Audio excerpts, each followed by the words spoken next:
और मैं सुमन शर्मा आपका स्वागत करती हूँ अपने new blog Suman Sharma blog में। तो सुनाइए आप सबका क्या हाल है। सबको मेरी तरफ से पहले नवरात्रि की बहुत बहुत शुभकामनाएं। सभी को जय माता दी, जय माता दी। तो नवरात्रि की सब बहुत इंतज़ार कर रहे थे और श्राद्धों के बाद मैंने तो बहुत इंतज़ार किया श्राद्धों के बाद, क्योंकि श्राद्धों में कुछ शॉपिंग वगैरह नहीं कर पा रहे थे हम लोग। और अब जैसे कि नवरात्रे आए हैं तो चारों तरफ रौनक, खुशहाली, पूजा पाठ का माहौल और एकदम पॉजिटिव वाइब्स आने लग गई हैं। तो बहुत अच्छा लग रहा है। मतलब हम सब लोग इंतज़ार करते हैं, वेट करते हैं कि कब मैया रानी को हम अपने घर पर लेकर आएंगे। तो फाइनली आज है पहला नवरात्रा। तो सभी को मेरी तरफ से पहले नवरात्रि की बहुत बहुत बहुत शुभकामनाएं। और सुनाइए आप लोग, मैं अपना आपके साथ शेयर करती हूँ किस तरीके से मैंने मनाया, और आप भी मुझे बताइएगा कि आपने किस तरीके से मनाया। तो मैं आपके साथ अपनी पूरी जानकारी शेयर करूँगी। तो ये है आज पहले नवरात्रि में पहला ब्लॉग। तो चलिए फ्रेंड्स, आपके साथ मैं शेयर करती हूँ अपने पूजा पाठ की बातें और मैंने क्या क्या किया, कैसे कैसे किया, सभी चीज़ मैं आपके साथ शेयर करूँगी। चलिए ठीक है, चलिए बने रहिए मेरे ब्लॉग्स में। तो दोस्तों शाम का समय था, मैं भी गई मार्केट सामान लाने के लिए। सही लगाओ माला, कितने का लगा दोगे माला?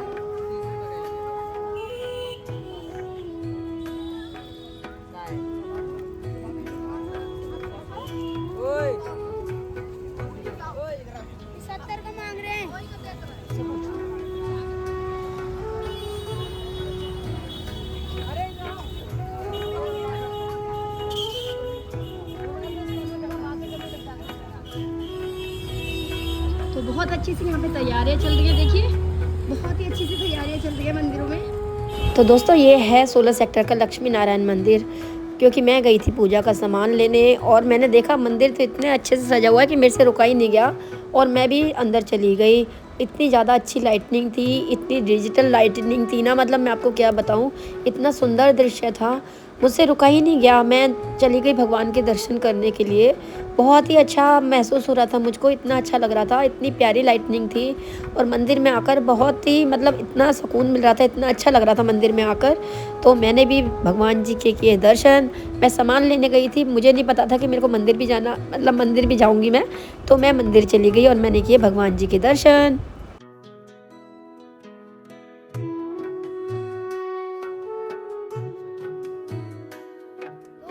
यहाँ पर सजे हुए हैं मंदिर, बहुत ही अच्छे से मंदिर सजा हुआ है और आपने देखा कितनी ज़्यादा रौनक लगी हुई है मंदिर में।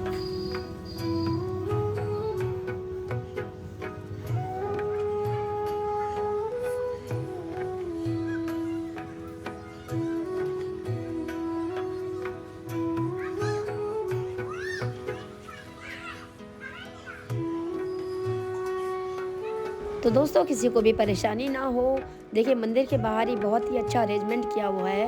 यहाँ पे फूल वाले भी हैं, मूर्ति वाले भी हैं, आप कुछ भी पूजा का सामान ले सकते हैं, चाहे वो चुन्नी हो, सुपारी हो, बताशे हो, कोई भी मतलब कुछ भी किसी भी तरीके का सामान मिल रहा था यहाँ पर।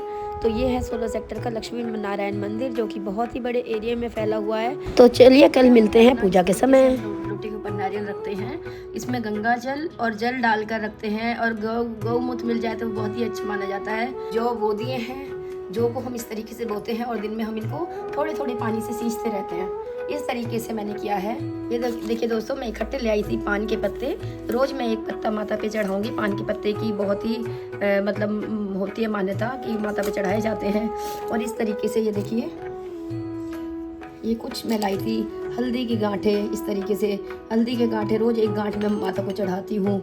और ये देखिए एक सुपारी लाई थी, इस तरीके से सुपारी लाई थी। और ये देखिए ये सुपारी है ना, और ये देखिए आपको दिखाती हूँ मैं। और ये देखिए ये कमल कट्टा है, कमल कट्टा, ये कमल कट्टा है, ये भी माता जी को बहुत प्रिय होता है, माता रानी को। और मैं दिखाती हूँ आपको, ये देखिए ये है गोमती चक्र, ये भी माता जी का चक्र होता है, ये भी माता को बहुत ही प्रिय चक्र होता है। और दिखाती हूँ मैं आपको, और ये होती है कोड़ी, तो कोड़ी भी माता को बहुत ही प्रिय है। तो ये सब सामान इनके पूजा पाठ में रखा जाता है। मैं सारी ही चीज़ें लाके मैंने लाई हूँ और मैंने सब कुछ रख दिया है मंदिर में लाकर। और मैंने इस तरीके से दिया बनाया है। एक छोटे दिए के अंदर मैंने छेद कर दिया जिसमें हम बाती को रख देते हैं, और बाती बहुत ही मतलब पूरे 9 दिन तक मेरी बाती ऐसे ही चलती रहेगी। तो ये मेरी मम्मी का आइडिया है। देखिए इस तरीके से छोटे दिए के अंदर हमने छोटा सा छेद कर दिया है, जिससे कि ये दिया 9 दिन तक चलता रहेगा। देखो बड़े दिए में छोटा दिया रखा और इसमें 1.25 हाथ के जितने नाप के कलाया हमने डाल दिया और ये ऐसी हमारी जोत जलती रहेगी 9 नवरात्रि तक। तो देखिए मैंने माता रानी को इस तरीके से सुबह सजाया था, इस तरीके से मैंने माता रानी को सजाया और फूल पुष्प चढ़ाए, सभी पूजा करी, हवन किया। तो दोस्तों आज है पहला नवरात्रा और पहले नवरात्रे वाले दिन मतलब अच्छी तरीके से मंदिर को साफ़ सुथरा करके, घर में साफ़ सफाई करके, जल्दी से स्नान आदि करके सब चीज़ों को बिल्कुल टाइम पे सेट करना होता है। जल्दी उठ के सब कुछ मैं काम कर रही थी, बहुत ही जल्दी, लेकिन उसके बाद भी मुझे लग रहा था कहीं समय ना निकल जाए, क्योंकि इसके पूजा का मुहूर्त था सुबह 7 बजे का। तो मैं बहुत ही जल्दी काम करने के लिए तैयारी करने लगी हुई थी। सुबह 4 बजे मैं उठ गई थी और उठ के मैंने फटाफट से अपना सब कुछ नहाना धोना, घर की सफाई, भगवान जी का मंदिर साफ़ करना, सब कुछ मैंने कर लिया था। मतलब मंदिर तो मैंने रात को ही साफ़ कर लिया था। तो देखिए इस तरीके से मैंने सभी चीज़ मतलब मैं पूजा का अपनी जो तैयारी, और पहले दिन हम कितनी भी जल्दी तैयारी कर लें लेकिन कुछ भूल भुलैया सी रहती है पहले दिन। कुछ हमें लगता है कि ये भी रह गया, वो भी रह गया। कभी मेरे गंगा जल की बोतल भरनी रह गई, कभी मतलब ऐसा लग रहा था कि कहीं देर ना हो जाए। इसी चिंता में मैं बहुत जल्दी कर रही थी, क्योंकि मुहूर्त बताया था कि 7 बजे का मुहूर्त है। उसके बाद मैंने सब कुछ तैयार कर लिया, हवन वगैरह कर लिया और मैंने फटाफट से अपनी दुर्गा सप्तमी निकाली। मैं दुर्गा सप्तमी का पाठ करती हूँ नवरात्रों में और 108 माता का नाम दे रखा है, उनका जाप करती हूँ। तो मैंने पूरी विधि विधान से करी पूजा। तो दोस्तों नवरात्रों के पहले दिन की उपासना में साधक अपने मन की मूलधार चक्र में स्थिर रहते हैं। शैलपुत्री का पूजन करने से मूलधार चक्र जागृत हो जाता है, जिससे योग साधना आरंभ होती है। यही मान्यता है कि माँ शैलपुत्री की आराधना करने से सभी मनोरथ पूर्ण हो जाते हैं। पूरी विधि विधान के साथ मैंने हवन किया, जाप किया, पाठ किया और मैंने इस दिन पीले वस्त्र धारण किए, क्योंकि शैलपुत्री माता को पीले रंग के वस्त्र बहुत ही प्रिय है। और किताब में लिखा हुआ है पूरे दिन हमें यही जाप करना चाहिए, माँ शक्ति दुर्गा देवी नमः। तो मैं पूरे दिन इसी तरीके से जाप करती रहती हूँ, माँ शक्ति दुर्गा देवी नमः, माँ शक्ति दुर्गा देवी नमः। तो इस जाप से आपको बहुत ही ज़्यादा शक्ति मिलती है। अगर आप कहीं बाहर भी जाओ तो इस जाप को करते रहें तो आपको लगेगा जैसे मैया रानी आपके सामने है, आपके साथ में है। तो बहुत ही फ़र्क पड़ता है पाठ पूजा करने से, मैया रानी की पूजा करने से। नैना देवी आवाजा चिंता बजाती पाप से, लक्ष्मी लाभों की हरि भंडार अपने आप से। नैना देवी आओ नैन में विराजमान तुम, वैष्णवी माता बजा निशों के दिन संतान तुम। मंगला मंगल मुखी मंगल करो नार में, चंडिका चढ़ शेर पर सुखो सब परिवार में। व्रतकाली भद्र पुरुषों में तेरा सम्मान हो, ज्वाला मन की जलंधर चरणों में तेरे विश्राम हो।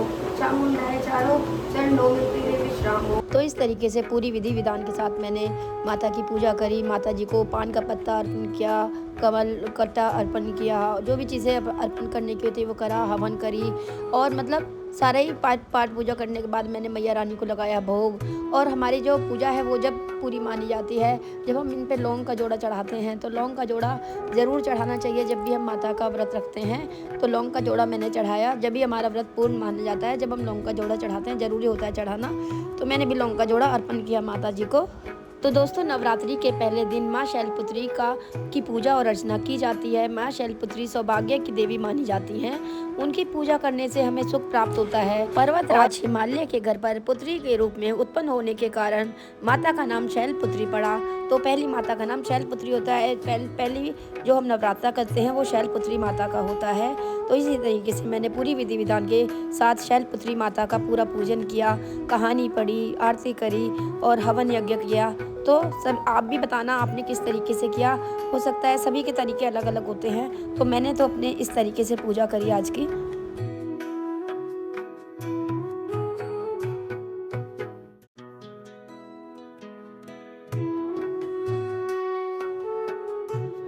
तो इस तरीके से पूजा करने के बाद मैंने सूर्य देवता को भी जल दिया, तुलसी जी में भी जल चढ़ाया।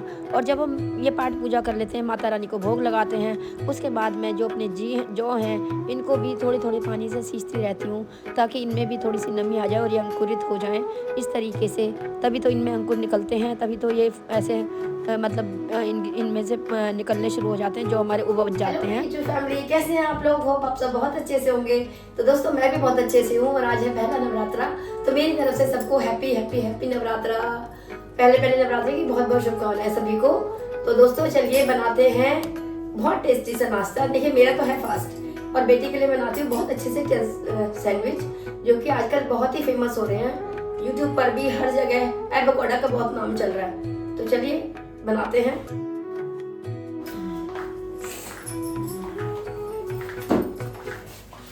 तो फ्रेंड्स, आजकल मैंने यूट्यूब पर देखा एवोकाडो एक फ्रूट होता है जिसका कि सैंडविच बहुत ही ज़्यादा फेमस हो रहा है यूट्यूब पर। तो मैंने सोचा कि ना हम भी एवोकाडो की एक सैंडविच हम तैयार करते हैं और करते हैं आपके साथ शेयर।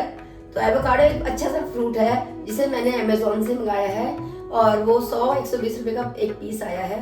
तो मैं आपके साथ शेयर कर रही हूँ किस तरीके से आप सैंडविच बना सकते हैं। तो चलिए मैं आपको दिखाती हूँ।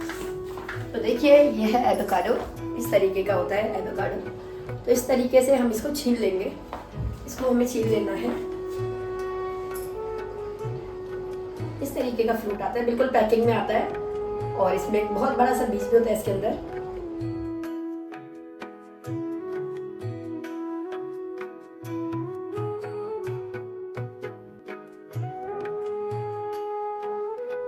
तो दोस्तों, आप चाहे तो इस तरीके से इसे काट भी सकते हैं, कद्दूकस भी कर सकते हैं अगर आप चाहें तो। किसी को थोड़ा सा मतलब ज़्यादा पतला चाहिए होता है, जैसे हम खीरा कद्दूकस करते हैं, इस तरीके से आप खीरे की तरह कद्दूकस कर सकते हैं। और इसमें मतलब देखिए, ये आपकी मर्ज़ी है, कोई ज़्यादा बड़े पीसेस खाना पसंद करता है, कोई थोड़े मैश करके पीसेस खाना पसंद करता है। तो फर्स्ट टाइम आप खाओगे तो इसका टेस्ट, ये बहुत ही एक हेल्दी हमारा जो सैंडविच बन के, मतलब जो हेल्थ कॉन्शियस होते हैं उन्हीं पर्सन्स के लिए। लेते हैं मैश किस चीज़ के हेल्प से। इसको मैश करना है हमको। इसको ऐसे इस तरीके से हमने मैश कर लिया, ये देखो, ठीक है। अब इसमें हम मिलाएंगे। अब हम 2 ब्रेड को टोस्ट कर लेते हैं। तो दोस्तों, 2 मैंने ब्रेड ले ली। ब्रेड के स्लाइसेस को आप मतलब रोस्ट कर लीजिए।